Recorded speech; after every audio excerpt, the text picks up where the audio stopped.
Ok, donc nous revoilà dans la forêt magique pour vous parler cette fois-ci de déréalisation. La particularité de ma déréalisation, même si je lui mets ce nom-là, alors qu'en réalité je n'ai eu aucun diagnostic médical, pareil, c'est vraiment, je lui donne ce mot parce que quand j'ai fait ma vidéo, c'est quelque chose qui est beaucoup revenu, même s'il y a toujours ce mystère, c'est-à-dire que ma déréalisation a été accompagnée de forts troubles amnésiques, je sais pas comment on peut appeler ça, disons que j'avais une mémoire qui était très euh, chamboulée. Et du coup, j'avais une notion du temps extrêmement particulière, puisque du coup, une journée pouvait me sembler être un mois comme une minute, en fait, vu que j'oubliais un peu tout ce que j'avais fait dans ma journée. Genre, je savais pas ce que j'avais mangé le matin, je savais même pas si j'avais mangé, qu'est-ce que je devais faire dans ma journée, j'oubliais tout. Des fois, je me retrouvais dans des conversations avec des amis, etc. Je savais même plus de quoi on était en train de parler. Enfin bref, il y avait beaucoup de scènes comme ça assez absurdes de ma vie quotidienne. Et du coup, comme j'oubliais que j'oubliais, j'ai mis pareil quelques mois à me rendre compte que quelque chose n'allait pas. Lorsque je m'en suis vraiment rendu compte, quand j'ai commencé à récupérer des souvenirs où je me rendais compte que je disais toujours un peu la même chose aux gens. Par exemple, je disais tout le temps « Putain, mais je me sens vide, le temps il est long, c'est infini, j'ai l'impression que la vie elle est trop longue. » J'avais vraiment cette sensation de temps qui s'étirait, c'était assez psychédélique en fait au final comme sensation de ce temps qui est éternel et qu'il n'y a jamais rien qui se finit parce que en fait quand j'étais tellement dans le moment présent tout le temps que j'avais du mal à appréhender le futur, le passé, enfin tout était tout le temps maintenant à l'instant T quoi. Ça rendait l'expérience de la vie assez, voire même extrêmement étrange. Et pour mon cas, c'était très malaisant parce que j'avais une vraie séparation. Enfin, le symptôme même en fait de la déréalisation, j'avais comme une séparation entre le monde réel et ma sensation de moi-même, ce qui faisait que j'avais l'impression que tout était comme dans un rêve. J'avais vraiment cette sensation que tout était absurde et rien n'avait de sens et tout était vide et je comprenais pas ce que je faisais là. Et il y avait cette sensation d'éternité qui me poursuivait comme ça et voilà. Donc c'est assez complexe à expliquer comme sensation parce que c'est encore pire que la dépression, j'ai l'impression. C'est vraiment un sentiment qu'il faut avoir vécu pour le décrire. Et aujourd'hui même, je me trouve un peu mal placée pour pouvoir le décrire parce que, comme je le dis, c'est une sensation qui est vraiment à l'instant T et une fois que c'est fini, je l'oublie en fait. J'oublie la sensation que c'était d'être en déréalisation. Donc, si vous voulez peut-être plus de détails sur comment je me sentais à l'époque, allez voir ma vidéo Ce titre n'a pas de sens, puisque à ce moment-là, j'étais vraiment en plein dedans. Et du coup, j'imagine que je décrivais un peu mieux les symptômes. Je vais vous expliquer un peu qu'est-ce qui s'est passé après et comment je suis plus ou moins sortie de cette phase vraiment bizarre, quoi. Dans un premier temps, j'ai posté cette vidéo du coup sur internet vraiment dans un geste de désespoir, quoi. Je savais pas quoi faire, j'étais vraiment perdue.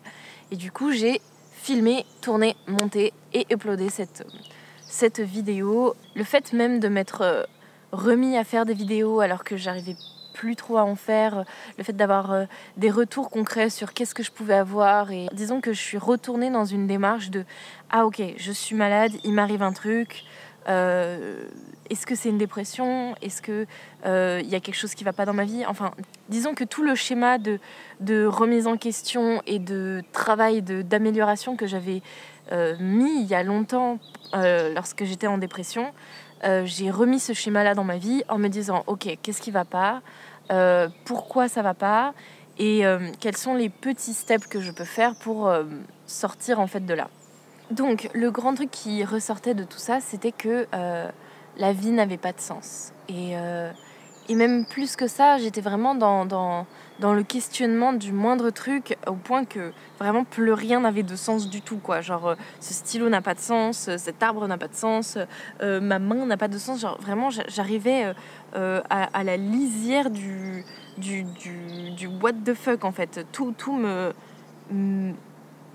Tout n'avait pas de sens, mais c'est tellement bizarre à dire comme ça. Je comprends vraiment que la plupart des gens ne comprennent pas ce que je suis en train de dire, mais j'étais vraiment dans un what the fuck total de tout le monde.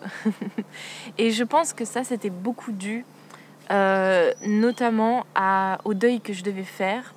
C'est-à-dire qu'à cette époque-là, je m'intéressais beaucoup à l'écologie et à tous les potentiels effondrements économiques, sociaux, etc. qui vont probablement arriver dans les prochaines années, disons. C'est tout ce qui s'appelle la collapsologie, etc. Je pense que vous commencez à en entendre parler, mais à cette époque-là, c'était pas du tout vraiment sur la table, et j'étais un peu en mode mais qu'est-ce qui se passe? Pourquoi personne ne fait rien? En fait, le monde est déjà mort et tout le monde fait comme s'il n'y avait aucun problème. J'étais en train de commencer à me dire ok, donc là, comme on est parti, le monde comme on le connaît et tous les gens que j'aime vont probablement mourir dans d'atroces souffrances. Je veux dire, peut-être que ça ne se passera pas dans d'atroces souffrances, mais toujours est-il que la magnifique planète qu'on a, et qui est peut-être, on ne sait pas, mais qui est peut-être la seule à avoir aussi bien et évolué aussi loin, va probablement mourir, voilà, bêtement, quoi. Et ça m'insupportait, en fait. Je ne comprenais pas, j'avais l'impression que le monde tournait à l'envers. Et même, en fait, je me rendais compte que l'effondrement, comme on l'appelle, allait arriver tellement tôt, tellement plus tôt que ce qu'on pensait, parce qu'on fonce tellement à 1000 à l'heure dans le mur, que j'étais en train de me dire, mais en fait, tout ce que j'ai envie de faire, j'ai envie d'avoir des enfants, j'ai envie de faire de l'art, j'ai envie de gagner de l'argent en vendant mon art, et j'ai envie de me construire une maison. Et tout ça, en fait, ça se trouve, j'aurais pas assez de temps, en fait, pour faire tout ça. J'étais vraiment en train de m'imaginer le pire, et j'avais l'impression que personne n'était vraiment réceptif à ce que je disais.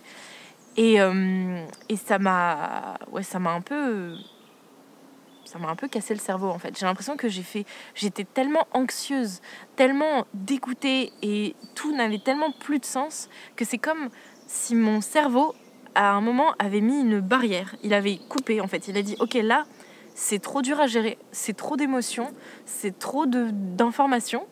On va juste... Et du coup, là, j'avais vraiment la sensation d'être déconnectée de tous mes sentiments. À ce moment-là, je pouvais plus être stressée, je pouvais plus être touchée émotionnellement par un truc. C'était un peu comme si j'avais pas trop d'ego, quoi. Genre, j'étais vraiment... Je flottais dans le monde et je me disais, mais à quoi ça sert? J'arrivais même plus à faire des débats, en fait, avec les gens, parce que je n'avais plus d'avis. Je n'étais plus vraiment là, quoi. Je planais dans la vie en mode... Ok, what the fuck, qu'est-ce qui se passe? Quel est le sens de tout ça? Et c'était vraiment, vraiment bizarre. Donc, dans un premier temps, j'ai compris qu'il fallait vraiment que je fasse tout un processus de deuil, de comprendre que, la vie sur Terre, comme on la connaît aujourd'hui, allait mourir. Dans ma recherche de sens, je suis passée par plein de chemins avant de réussir à faire vraiment, à mettre le doigt sur ce truc-là, de faire le deuil de tout ça. Je suis passée par plein d'autres phases où, par exemple, je suis allée chercher un peu dans la religion. Je sais qu'autour de moi, dans les artistes que j'aime ou dans les personnes que je connais personnellement, beaucoup de gens ont donné un sens à leur vie à travers la religion. Du coup, comme j'étais extrêmement détachée de mon ego, etc., j'avais vraiment envie de connaître, de comprendre. Donc je me suis intéressée à pas mal de religions, enfin pas mal, notamment deux. Je me suis intéressée au bouddhisme, puisque mon père est bouddhiste, donc je suis allée le voir et j'ai creusé, quoi. J'ai gratté, j'ai essayé de comprendre qu'est-ce qui, lui donnait la foi. Et c'est là où j'ai compris, en fait, qu'il fallait la foi. C'est vraiment ça. Et je me suis rendu compte que j'étais pas une personne qui avait la foi. J'étais pas capable de faire émerger la foi comme ça. Puis ensuite, il est arrivé ce fameux truc où je suis partie en Inde avec Raj, Jean, Massoud et Carolina. Et là, je me suis beaucoup intéressée au christianisme et j'ai compris que c'était probablement une question d'éducation, parce que j'ai pas du tout été élevée dans la foi. Et du coup, c'était extrêmement dur pour moi de trouver ce truc magique qui faisait briller le fond de leurs yeux, quoi. Et puis en plus, en déréalisation, vraiment émotionnellement, t'es détaché de tout. Donc vraiment croire à un truc supérieur, je me suis retrouvée un peu bredouille de cette recherche-là. Mais sachez que peut-être ça peut marcher pour vous. parce que je connais des gens qui sont sortis de dépression et d'autres problèmes psychologiques via la foi. Donc, je ne suis pas du tout contre cette solution. Par contre, il s'est passé plusieurs choses en Inde.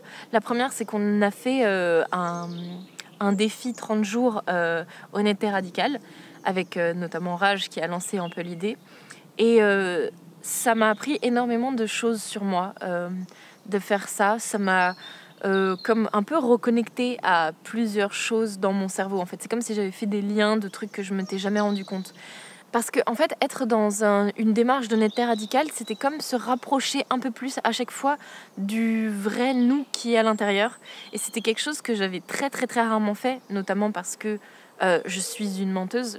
Et du coup, le fait de mettre déjà le doigt sur comment je gère les autres grâce à mes mensonges, comment je prends sur moi, en fait, en réalité, pour mettre mieux les gens autour, ça a clairement aidé un processus de guérison quel qu'il soit en fait. Je sais pas si ça m'a aidé spécialement pour la déréalisation, mais en tout cas être plus honnête autour de moi et dire honnêtement qu'est-ce qui allait pas, pourquoi ça n'allait pas, pourquoi telle chose je la comprenais pas ou pourquoi ça enlever un peu le brouillard qui s'installait sur ma vie parce que c'était comme si je savais que j'étais en déréalisation mais je voulais pas trop l'imposer aux gens et du coup j'étais perdue dans un espèce de trou noir de l'absurde et j'arrivais pas trop à m'en sortir et c'est comme si là l'honnêteté radicale me permet de retrouver des prises où m'accrocher pour ressortir un peu de là. Mais le truc qui m'a vraiment fait complètement sortir de la déréalisation, c'est le fait de remettre tout simplement du sens à ma vie. Et en fait, la fin de ce voyage en Inde s'est soldée par un énorme projet qui était de faire tous ensemble une grosse chaîne YouTube. C'est vraiment un projet un peu logique qui a découlé de tout ce qu'on a vécu et qui était tellement stimulant et tellement... je me disais, mais c'est évident que c'est ça que je veux faire de ma vie, en fait, faire des vidéos. Et me pousser dans mes derniers retranchements et faire des trucs un peu farfelus avec mes amis et créer une grande famille. C'était vraiment ce que j'avais l'intention de faire et c'était vraiment le sens de ma vie. Ça a redonné ce sens-là à ma vie à ce moment-là. Le résultat de tout ça, c'est que cette chaîne, finalement, n'a jamais réellement existé, même si on a vraiment bossé pas mal de temps pour la mettre en œuvre. En fait, au bout d'un mois, on est tous un peu partis dans nos projets, puisque le premier projet de ce projet, c'était de faire un truc qui nous tenait vraiment à cœur et que ça faisait longtemps qu'on ne l'avait pas fait et qu'on voulait vraiment se mettre à faire ce projet. Et en fait, moi, ça a été le projet 30 jours, un album que j'ai fait avec Guillaume en partant en Bretagne. Et je suis jamais revenue en fait de ce projet puisque j'ai compris que c'était ça vraiment que je voulais faire. Écrire des chansons et faire de la musique, c'était vraiment ce qui me passionnait profondément. Faire des vidéos qui allaient avec, probablement des clips, etc. C'est quelque chose qui, je sais pas, m'a redonné un souffle de vie, m'a reconnecté à mes émotions. Et voilà, et du coup, forte de tous ces projets qui se sont pas faits et qui se sont faits et qui... Enfin voilà, j'ai lancé plein de trucs et je me suis mis à corps et âme dans trouver le truc qui donnait du sens à ma vie, à mon échelle. En fait, le sens de la vie, ça n'a pas besoin d'être global et ça n'a pas besoin d'être impressionnant. Genre, t'as pas besoin de sauver tous les humains, en fait. C'est un peu ça que moi, je me faisais quand j'étais en déréalisation aussi, c'est que il y avait un côté, je peux pas faire ça, et du coup, je peux rien faire. Alors qu'en fait, non, il y avait plein de petits steps entre que j'arrivais pas du tout à voir. Et à un moment, j'ai compris que le sens de la vie, il pouvait vraiment être tout simple. Il pouvait être manuel, intellectuel, philosophique. Il y a plein de sens de la vie que tu peux donner. Moi, faire des vidéos et écrire des textes, les chanter, manufacturer un album, c'est ma manière finalement d'enjoliver un peu ma vie et de la vivre à travers un prisme poétique qui me plaît. Parce que en fait, la vie n'a pas de sens, donc finalement, c'est moi qui choisis le sens que je donne à ma vie. Et le fait de me concentrer sur cet album, c'était vraiment ça. C'était raconter ma vie joliment, parce que finalement, elle est belle à raconter. Et voilà. Donc, ça a donné ce sens-là à ma vie. Et ensuite, dans une plus grande perspective, je me suis dit, finalement, si plus de gens trouvaient le sens profond de leur vie, il y aurait probablement moins de problèmes en général dans la vie, puisqu'il y aurait moins de surconsommation, il y aurait moins de problèmes d'addiction, quelle qu'elle soit, parce que les gens auraient trouvé un peu ce qui leur convient dans la vie. C'est quand on est perdu qu'on fait n'importe quoi, et qu'on fait n'importe quoi avec son corps, qu'on fait n'importe quoi avec sa planète, qu'on fait n'importe quoi avec les gens qu'il y a autour de nous. Et j'ai l'impression que trouver un vrai focus dans sa vie personnelle, c'est un peu comme donner une direction globale. Si tous les humains faisaient pareil, ça donnerait un vrai nouveau souffle à l'humanité. Pour tous les gens qui se diraient « Ouais, mais moi, j'ai pas de passion, je sais pas ce que je veux faire, je sais pas ce que j'aime, etc. » Il faut savoir que tous les gens qui ont trouvé un sens à leur vie l'ont profondément recherché. C'est-à-dire que moi, j'ai pas trouvé ce que je voulais faire tout de suite. Ça a été des années. Là, je pense que ça se compte en dizaines d'années avant que réellement je comprenne qu'est-ce que je veux faire. J'ai appris 4 métiers en 10 ans, 4 métiers différents. Je me suis vraiment donnée à fond dans chacun des apprentissages pour savoir si c'était vraiment ça qu'il me fallait. Et ça se trouve, je dis ça, mais en fait, le sens de la vie, il a le droit de changer un peu tout le temps aussi. C'est-à-dire qu'il faut juste qu'il y ait quelque chose qui te motive sur le moment et qui te passionne sur le moment. T'as pas besoin d'avoir la même passion toute ta vie et d'être obsédé par les mêmes choses toute ta vie. Ça peut fluctuer, et peut-être même que tout ce que tu vas apprendre de différent dans ta vie, à la fin, va avoir un sens global. Moi, c'est un peu ce que je me rends compte dans ma vie. Je me rends compte que tous les trucs que j'ai appris à un moment de ma vie forment finalement un immense puzzle qui donne un sens vraiment global à toute ma vie. Mais là encore, il faut du recul pour voir le big picture. Il faut du temps qui passe sous les ponts pour voir qu'en fait, ça forme une image cohérente. Donc, faut pas trop se poser de questions, je pense, sur quel est le sens de ma vie. Il faut juste trouver quelque chose qui vous plaît et surtout le faire à fond. Le faire juste simplement sans vous donner d'excuses. Je suis pas assez douée, c'est pas vraiment une excuse, parce que en vrai, même s'il y a des gens qui y arriveront plus rapidement que vous parce qu'ils sont plus intelligents ou plus talentueux, etc., pour moi, il y a principalement beaucoup de travail et beaucoup de sensibilité et de tout ça. Donc le talent, c'est pas une excuse. J'arrive à faire des choses dans des domaines alors que j'ai aucun talent. Donc c'est pas une excuse. Je suis pas assez. Pour ce qui est de la discipline, sachez que ça s'apprend. Il y a plein de choses dans le développement personnel qui pourront vous aider à trouver une manière de combattre vos problèmes d'addiction ou vos problèmes de productivité, etc.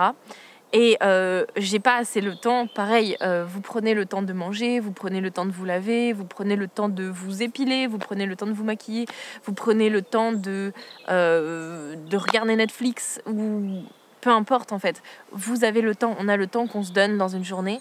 Et si vous voulez vraiment, vous trouverez le temps. Je vous promets que vous trouverez le temps pour faire ce que vous avez envie de faire. Quitte à sacrifier des choses. C'est aussi... je pense sacrifier des choses pendant un temps, et ça rend la vie que plus stimulante. En fait, sacrifier, faut pas le voir négativement, faut vraiment le voir le côté positif du sacrifice. C'est j'ai la force mentale, psychologique et émotionnelle de me dire que j'arrête de faire ça pendant un moment. Je fais ça pendant un moment, parce qu'il y a le sacrifice actif et le sacrifice passif. C'est-à-dire que sacrifice passif, c'est j'arrête de faire ça, et le sacrifice actif, c'est je fais ça même si c'est dur.